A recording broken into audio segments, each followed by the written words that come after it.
They say friends can be like the family that you pick for yourselves. There's this thing that we do, or we're meant to do, when we have friends or a relationship. That thing is something I greatly admire, and it's something called reciprocality or reciprocity. And it's being reciprocal to one another. It's you do something, I do something.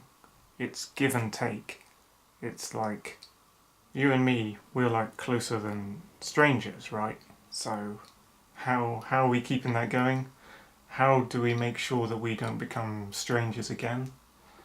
Well, we're batting stuff back and forth where I'm doing something in relation to you and you notice it, and you're doing something in relation to me and I notice it, and it's like we keep things going, you know. That's reciprocity or reciprocality. It's like a mirror of actions.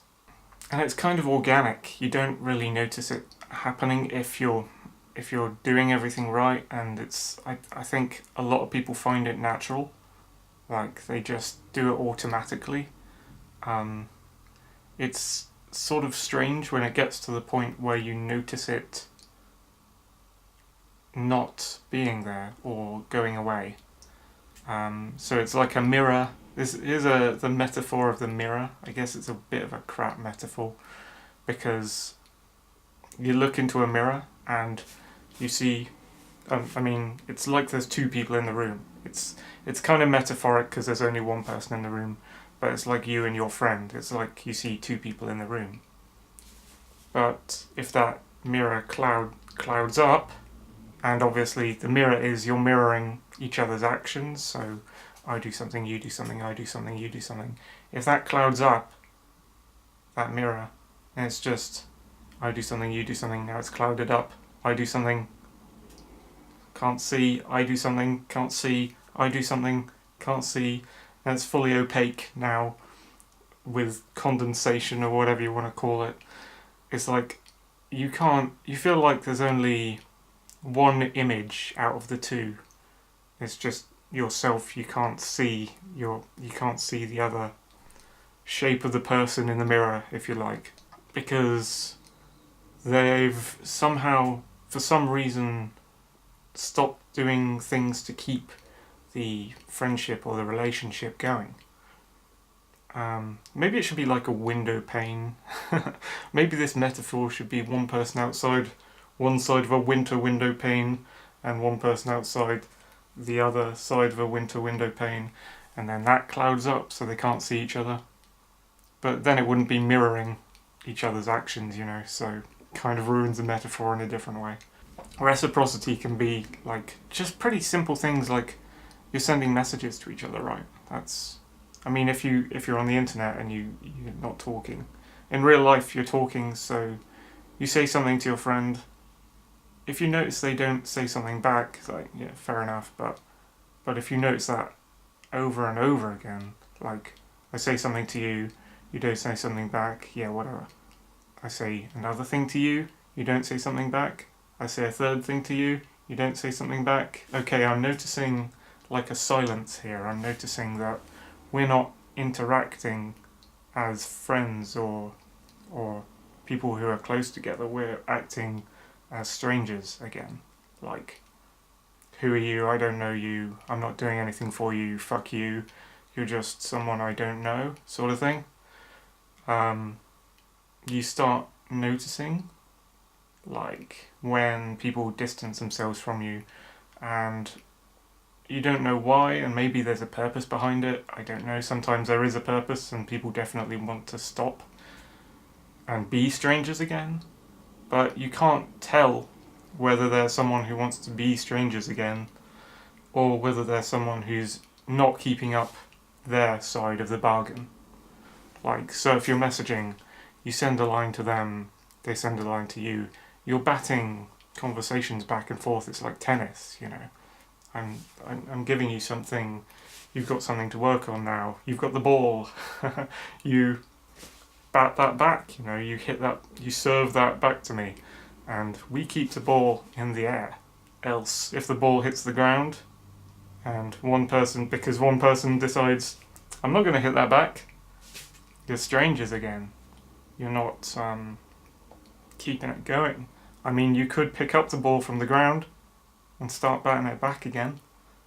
It'd be like resuming a relationship after being strangers. It'd be like people who are ex-friends coming back together again, or people who are exes coming back together again. It's kind of rare, but it happens. But you got to keep that ball in the air. You've got to, if someone bats you a message, you can ignore it, sure, but at your peril, and the more you ignore it, if you ignore the other messages, you can call it clingy or whatever, but some point you've got to reply, some point you've got to keep that ball in the air. And it's not just, talking. It could be like, if I invite you to a thing one day, that's me trying to keep the friendship going. And I'm always trying to keep the friendship going. I'm always trying to keep the relationship, batting it back and forth, keep it in the air. I'm always trying to reciprocate. And so you gotta occasionally invite me to a thing, if I invite you to a thing.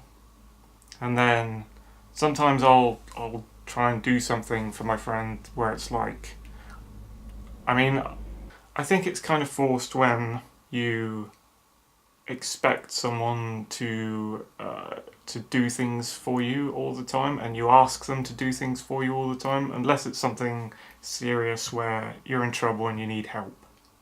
Yeah. But the other way round will keep the friendship going, where you will try and do something for your friend, and it's your choice. It's my choice to do something for my friend to keep the friendship going, to reciprocate, to keep the batting of I help you, you help me, keep that ball in the air. And so sometimes I'll try and do something to help you out that I think functionally, it's a good deed that I think will help you.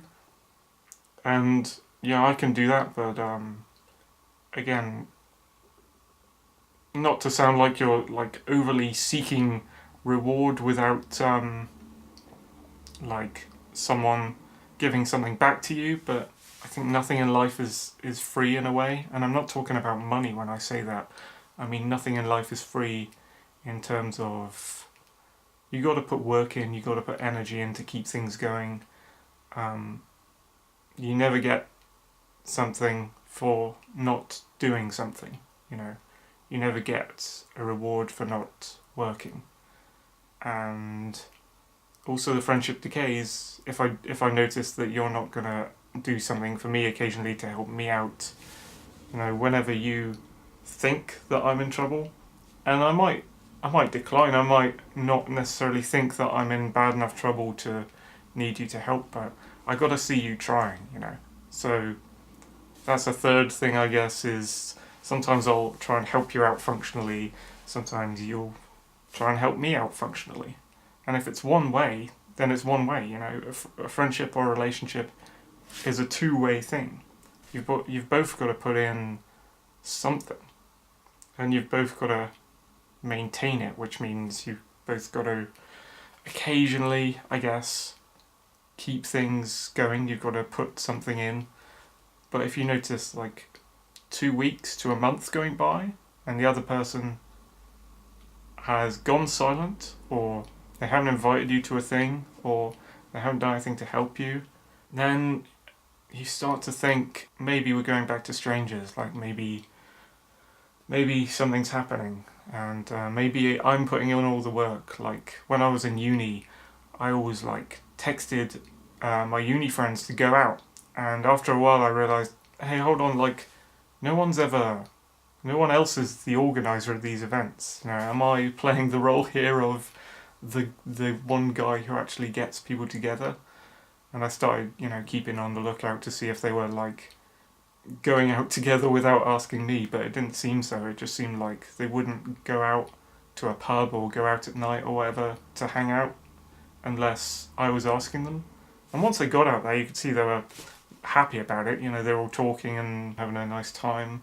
But I was the only one, like, asking them to come out. And I feel like if I hadn't have texted those guys and girls to come out on the town at night, maybe they wouldn't have done it. Maybe no one would be the initiator. Maybe the whole thing was just kept together by me actually asking. And I kind of wished that sometimes I'd ask them out to come out in town and hang out as a group, and sometimes they'd ask. But it didn't turn out that way. And that kind of, it does hit you and make you feel like, well, what is this, you know? Are we just a bunch of strangers? Like, should we even be together? You know, so that was like a situation of non-reciprocality. There was no reciprocity. There was no one reciprocating what I was doing to try and keep the social stuff going. And as I say, you don't normally notice this stuff when it's going right and it's organic and it's natural. You don't notice that you're doing it. You know that you're happy to do things for the friendship or relationship. And once you know that the other person is also just batting stuff forth continually, they're happy to do all sorts of stuff, all sorts of kinds of things to keep something going, then you just move it to a point where it's reciprocal and you don't notice, and it's great because it doesn't become a problem and you don't think you're going to lose friends over it. So I value reciprocity, the give and take of friendships and relationships, and I wish there was more of it. If there wasn't, and that mirror glass pane clouded up, then we'd all just be strangers, and there would be no friendships, and no one would be, like, close together, I guess. Whatever. Anyway. Bye.